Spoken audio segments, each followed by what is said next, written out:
नमस्कार बच्चों, मेरा नाम है राहुल और आप देख रहे हैं मैथमेटिक्स क्लास। तो आपको अगर अच्छा स्कोर करना है तो आपको सिलेबस पता होना चाहिए। इंग्लिश मीडियम में आपको सिलेबस तो मिल ही गया होगा। अगर आपको मिल गया है तो अच्छी बात है। अगर आप हिंदी मीडियम सिलेबस खोज रहे हैं तो सही वीडियो पे आए। प्यारे बच्चों, मैं आपको इसमें हिंदी मीडियम में बताऊंगा कौन कौन से आपको चीजें पढ़नी है, फर्स्ट टर्म को लेके, सेकंड टर्म को लेके, ठीक है। वो सारी चीजें मैं आपको अच्छे से बताऊंगा और आपको ये भी पता होगा जो फाइनल पेपर होगा प्यारे बच्चों वो सब में से आएगा, ठीक है। संपूर्ण पाठ 31 जनवरी 2023 तक पूरा हो जाना चाहिए। मेंटल मैथ्स लैब क्रियाकलाप सभी पूरी हो जाने चाहिए। और ये देखो, वार्षिक परीक्षाएं संपूर्ण पाठ्यक्रम पर आधारित होंगी। तो पेपर आपका दो प्रकार से होगा, टर्म फर्स्ट और टर्म सेकंड में दो प्रकार से पढ़ाया जाएगा, लेकिन जो फाइनल पेपर होगा प्यारे बच्चों सभी में लिया जाएगा। तो सबसे पहले ये देख लेते हैं कौन कौन से चैप्टर नहीं आ रहे जिसको हमें बिल्कुल भी नहीं पढ़ना है। तो प्यारे बच्चों, सबसे पहले आपको देखो ये रहा विषय सूची मेरे पास है। देखते हैं कौन कौन से सबसे पहले चैप्टर जो पढ़ने ही नहीं है। टर्म फर्स्ट में कौन सा आएगा, टर्म सेकंड में कौन सा पढ़ना है, बात की बात है। तो इसमें सबसे पहले अध्याय 9 प्यारे बच्चों, ठीक है।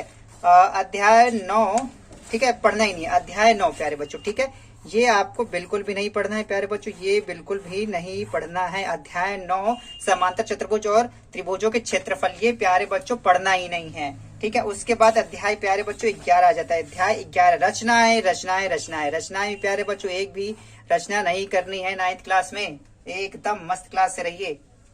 और एक चैप्टर और काट दिया गया है जिसका नाम है प्रायिकता। अध्याय 15 भी प्यारे बच्चों काट दिया गया है, इसमें से आपका नहीं आएगा। तो 3 चैप्टर प्यारे बच्चों काट दिए गए हैं। अब देखेंगे किस चैप्टर में से कौन सी प्रश्नावली पढ़नी है, कौन सी प्रश्नावली नहीं पढ़नी है। तो प्यारे बच्चों सिलेबस को एक तरफ उठाते हैं, ठीक है। तो देखते हैं संख्या पद्धति में क्या दिया गया है। प्यारे बच्चों आप आसानी से यहाँ पे देख सकते हैं किस किस प्रकार का है। तो मैं डायरेक्टली प्रश्नावली भी बता देता हूँ कौन सी प्रश्नावली पढ़ के नहीं जानी है। देखो यहाँ पे क्या रखा है, प्राकृतिक संख्याओं, पूर्ण संख्याओं, परिमेय संख्याओं की संख्या रेखा पर निरूपण, समीक्षा, अप्रति, शांत दशमलव, अशांत दशमलव, परिमेय संख्या, वास्तविक संख्याओं का संक्रियाएं, ठीक है। तो परिमेय संख्या, ठीक है, ये तो आपको पढ़नी ही है, ठीक है, ठीक है। ये आपको पढ़नी है, ये आपको पढ़नी है, ठीक है। अगर पढ़ना नहीं है तो आपको प्रश्नावली 1.4 प्यारे बच्चों नहीं पढ़नी है, ठीक है। ये आपको नहीं पढ़नी है, ठीक है, एकदम ये प्यारे बच्चों नहीं पढ़नी है, ये वाला नहीं पढ़ना। संख्या रेखा पर वास्तविक संख्याओं का निरूपण, ये प्यारे बच्चों नहीं पढ़ना। उसके बाद बाकी संख्याओं की संक्रियाएं आपने देखा वो पढ़ना है। वास्तविक संख्याओं के लिए घात घातांक नियम दोनों ये प्यारे बच्चों आपको पढ़ने हैं। और ये आपका टर्म फर्स्ट में पढ़ना है प्यारे बच्चों, ये भी लिख देता हूं मैं, ये आपका टर्म फर्स्ट में पढ़ना है। टर्म फर्स्ट की बारी चल रही है, ठीक है। मैं लाइन में सिलेबस करूंगा अकॉर्डिंग चलूंगा प्यारे बच्चों। उसके बाद देखो तीसरा अध्याय है, तीसरा अध्याय प्यारे बच्चों। तो ये देखो मैं दूसरा नहीं बता रहा, फिर तीसरा इस वजह से बता रहा हूँ क्योंकि सिलेबस के अकॉर्डिंग। तो आपको फर्स्ट टर्म में तीसरा पढ़ना, दूसरा नहीं पढ़ना। तो दूसरा पढ़ना है मतलब सेकंड टर्म में। तो प्यारे बच्चों फर्स्ट टर्म लिखना था यहाँ पे, फर्स्ट टर्म में है, ठीक है। अध्याय 3 में प्यारे बच्चों सभी करने हैं आपको, ठीक है।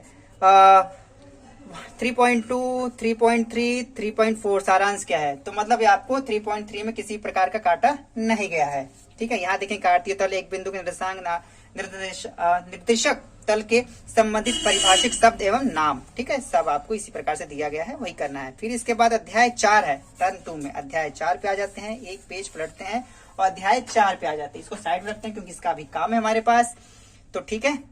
अध्याय 4 में आप यहाँ से देख सकते हैं क्या क्या प्यारे बच्चों पढ़ना है, ठीक है। मैं आपको प्रश्नावली बता देता हूँ, ठीक है। तो प्रश्नावली 4.2, 4.3, 4.4 प्रश्नावली नहीं करनी है प्यारे बच्चों, ये वाली प्रश्नावली नहीं करनी है, ठीक है। और आपको 4.5 प्रश्नावली करनी है, ठीक है, ये नहीं करनी है। मैं इसको मैं ऐसे करके गलत भी कर दे रहा हूँ ताकि आपको अच्छे समझ में आ जाए, ठीक है। चलिए, तो उसके बाद प्रश्नावली अध्याय 4 आया था टर्म फर्स्ट में, तो इसको टर्म फर्स्ट भी यहाँ लिख देते हैं ताकि अच्छे समझ में आए आपको, ठीक है। तो ये रहा, ये टर्म फर्स्ट में, ये फर्स्ट टर्म में चल रहा है, ठीक है, ये चीजें आएंगी।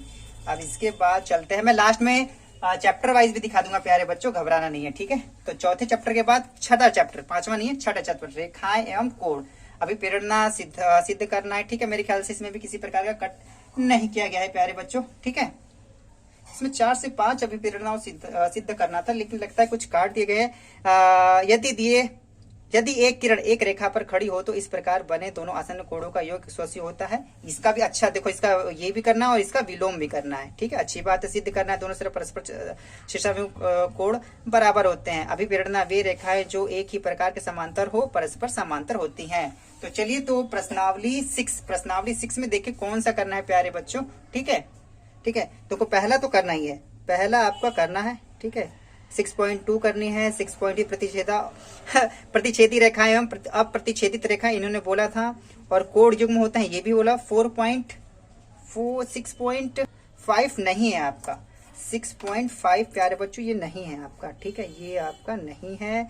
और त्रिभुजों को कोणों का युग्म प्यारे बच्चों ये भी काट दिया गया है, ये भी काट दिया, क्योंकि देखो सिलेबस इसने नहीं बोला है, जो नहीं बोला वो नहीं करना है। और आपको 6.6 करना है, एक ही रेखा के समांतर रेखा है, ठीक है, ये तो आपको करना ही है। और ये आपका टर्म फर्स्ट के लिए है, ठीक है, टर्म फर्स्ट में चले हैं प्यारे बच्चों, ठीक है। इसके बाद आ जाते हैं टर्म फर्स्ट में कौन सा, उसके बाद है त्रिभुज। क्या है? त्रिभुज। त्रिभुज में तो 6 अभिप्रेरणा और सिद्ध करने वाला है आपका, तो इसमें भी ज्यादातर करने वाली बात है, ठीक है। 7.2, 7.3, 7.4 सभी करने प्यारे बच्चों, ठीक है। अब इसमें जो नहीं करना है आपको 7.5 भी करना है, 7.6 नहीं करना है, 7.6 प्यारे बच्चों नहीं करना है इसमें से, ठीक है, ये नहीं करना है आपको, ठीक है। तो अब आ जाते हैं आगे, देखते हैं आगे कौन सा है, ठीक है। त्रिभुज। त्रिभुज बाद हिरोन का सूत्र क्षेत्रफल, हिरोन के सूत्र बिना सिद्ध किए द्वारा त्रिभुज का क्षेत्रफल बिना सिद्ध किए हुए, देखो जो भी हम हिरोन का सूत्र लगा जो सॉल्व करते थे उसे सिद्ध भी करना होता है, लेकिन अब की बार ऐसा सिद्ध नहीं करना है। तो अध्याय 12 पे आ जाते प्यारे बच्चों, अध्याय 12 ये रहा हिरोन का सूत्र। इसमें देखो यही करना है, त्रिभुज का क्षेत्रफल, हिरोन का सूत्र। और ये 12.3 नहीं करना है, चतुर्भुजों के क्षेत्रफल ज्ञात करने में हिरोन के सूत्र का अनुप्रयोग, ये नहीं करना है प्यारे बच्चों, ठीक है। पहले 12.2 भी करना है, बस 12.2 कर लो, मतलब डिट्टो यहाँ पे करना है, सिद्ध करने वाले प्यारे बच्चों इसमें नहीं है, ठीक। उसके बाद आपके सिलेबस में क्या दिया गया है प्यारे बच्चों, और ये भी आपका फर्स्ट टर्म में प्यारे बच्चों, ठीक है, ये बताने जा रहा था, ये भी आपका फर्स्ट में पूछा जाएगा। इसके बाद फर्स्ट टर्म में कौन कौन सा है, अध्याय 14 सांख्यिकी, दंड आलेख, आयत, विभिन्न आधार की लंबाई सहित बारंबारता, बहुभुज, ठीक है। तो बहुत कुछ काट दिया गया अध्याय 14 में। अध्याय 14 खोलते हैं तो ये रहा प्यारे बच्चों अध्याय 14। तो इसमें आपको 4.2 नहीं करना है, ठीक है, 4.3 नहीं करना है प्यारे बच्चों, ठीक है। और आपका अध्याय 14 ये रहा ना, आंकड़ों का दंडीय, आंकड़ों का आलेखी निरूपण, ये प्यारे बच्चों करना है आपको, ये आपको करना है, ठीक है। और केंद्रीय प्रवृत्ति की माप, ये आपको नहीं करना है अध्याय, ये वाला भी आपको नहीं करना है, ये प्रश्नावली भी नहीं करनी है। और अध्याय 15 तो आ ही नहीं रहा है, ठीक है। आप सबको साइड करते हैं प्यारे बच्चों, कहा गया हमारा सिलेबस, ठीक है, ये हो गया अध्याय 14 तक। और ये 30 सितंबर तक पूरा हो जाना चाहिए प्यारे बच्चों, यहाँ देखो ये 30 सितंबर 2022 तक पूरा हो जाना चाहिए। तो अध्याय 2 मध्यावधि परीक्षा के बाद कौन कौन सा चैप्टर पढ़ना है, तो अध्याय 2 बहुपद आएगा, ठीक है, ये आपके टर्म 2 में पढ़ना है, ठीक है। टर्म 2 को लेकर ध्यान में ये चीजें बनाई गई हैं, ठीक है, बहुपद। और प्यारे बच्चों इसमें किसी भी प्रकार का कट नहीं किया गया है, 2.2, 2.3, ठीक है, 2.4, 2.5, 2.6 सभी प्रकार के प्रश्न इसमें आपको करने हैं। इसके बाद 2 बहुपद समाप्त हो गया ना। इसके बाद प्यारे बच्चों ये था इसके बाद, ठीक है। तो अध्याय 5 इसके बाद कौन सा है, अध्याय 5 सेकंड टर्म पढ़ना है। तो अध्याय 5 देखते हैं एक बार कहाँ पे है हमारा। इसमें आपको एक प्रश्नावली नहीं करनी है, ठीक है, वो आपकी ये वाली है 5.3 वाली है आपकी, ठीक है, प्रश्नावली नहीं करनी है प्यारे बच्चों, ठीक है। आपको इसके बाद 5.2, ठीक है, आराम से कर लेना है। लेकिन 5 में कुछ जो चीजें खास है ना, कुछ चीजें करनी कुछ चीजें नहीं, जैसे कि मैं आपको अगर बताऊं तो ठीक है, सारी चीजें नहीं करनी। अभिगृहित जो यूक्लिड में 5 अभिधारणाएं हैं, ठीक है, 5वीं अभिधारणा समतुल्य रूपांतरण में क्या है, ये अभिगृहित दिए हुए 2 भिन्न बिंदुओं से होकर एक और केवल एक रेखा खींची जा सकती है, ये आपको करना है। और प्रमेय 2 सिद्ध करना है कि 2 विभिन्न रेखाओं में से किसी बिंदु उभयनिष्ठ नहीं हो सकती, ठीक है। बस 2 पॉइंट करना है, जो बाकी होंगे वो आपको चीजें नहीं करनी। इसमें कम से कम 6-7 क्वेश्चन है, वो ये दोनों 2 क्वेश्चन करने हैं, बाकी छोड़ देने हैं आपको। इसके बाद क्या है प्यारे बच्चों, अध्याय 8, ठीक है, अध्याय 8 है सेकंड टर्म में, तो इसमें भी किसी प्रकार का कट नहीं किया गया है। अध्याय 8 देखेंगे चतुर्भुज, चतुर्भुज ये, ठीक है, ये सेकंड में पूछा गया है प्यारे बच्चों। इसमें से हर एक पॉइंट को आपको करना है ध्यान से, ठीक है। इसमें किसी प्रकार का कट नहीं किया गया है अध्याय 8 से। इसके बाद देखते हैं कौन सा टॉपिक है इसके बाद, अध्याय 8, ठीक है, ये रहा। उसके बाद है लास्ट में वृत्त, ठीक है। इसके बाद अंतिम लास्ट एक और है, ठीक है, वृत्त। वृत्त में कौन कौन से विवरण है प्यारे बच्चों, वीडियो को रोक के देख सकते हैं, मैं प्रश्नावली के अकॉर्डिंग बता देता हूँ। इसमें थोड़ा सा ना प्रश्न ऊपर नीचे करके हैं, तो 7-8 अभिप्रेरणा और सिद्ध करने वाला उसमें सब लग हो जाता है। और मुझे जहां तक लग रहा है ये वाला इसमें नहीं है, जहां तक लग रहा है मतलब इसमें कुछ एक क्वेश्चन नहीं होंगे जो 3 बिंदुओं वाले होंगे प्यारे बच्चों, वो नहीं करने हैं। बाकी आपको सभी प्रश्नावली इसमें से करनी है, ठीक है। 10.2, 10.3, 10.4, 10.6, 10.7 सभी करनी है। नहीं करनी तो 10.5 पे कुछ क्वेश्चन है जिसमें आप देख लीजिए, जो 3 बिंदु वाले होंगे बस वही नहीं करने हैं इसमें प्रश्नावली 10 दशमलव में। देखते सिलेबस में और क्या रह गया, और लास्ट में ये रह गया पृष्ठीय क्षेत्रफल और आयतन। ये बहुत अच्छी बात है प्यारे बच्चों, इसमें बस क्या लिया गया है, गोला, ठीक है। पृष्ठीय क्षेत्रफल तथा आयतन वाले में देखो क्या है, बस इसमें से गोला लिया गया है, अर्धगोले सहित है, लंब वृत्तीय बेलन, शंकु, क्षेत्रफल और आयतन।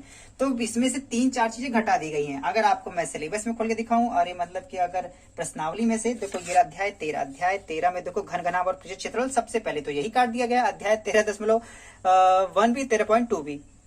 अगर इसमें करना है तो देखो, इसने पहले बोला गोला करना है, ठीक है। गोला आ जाएगा इसमें 13.5, ठीक है। और इसमें क्या आ जाएगा, ठीक है, शंकु बोला है तो शंकु वाला ये हो जाएगा आपका, ठीक है।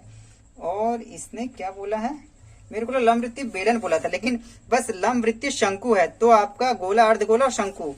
और गोला पृष्ठीय क्षेत्रफल, इसमें भी अर्धगोला आ ही जाएगा, और आपका लंब वृत्तीय शंकु, क्षेत्रफल और आयतन। क्षेत्रफल हो गया, क्षेत्रफल होगा और आयतन। तो प्यारे बच्चों ये वाला एक होगा आपका, ठीक है। और गोला और अर्धगोला इसमें आ ही जाएगा। तो इसमें कौन कौन सा नहीं करना है, 13.7 नहीं करना है, 13.6 नहीं करना है, ठीक है। और लंब वृत्तीय बेलन ये भी नहीं करना है, और इसमें ये भी नहीं करना है, ठीक। तो इसमें कई सारे पॉइंट नहीं करने हैं। तो प्यारे बच्चों यहाँ पे आपका सिलेबस समाप्त हो जाता है। और एक बार मैं लाइन से आपको सीक्वेंस में लगा के बता देता हूँ कि कौन से चैप्टर में से कौन सी चीजें करनी है, अध्याय फर्स्ट में कौन सा, सेकंड में कौन सा, ये तो मैंने बता दिया आपको, ठीक है। और जो मैंने अध्याय कटवा रखे हो तो आने ही नहीं है, ठीक है।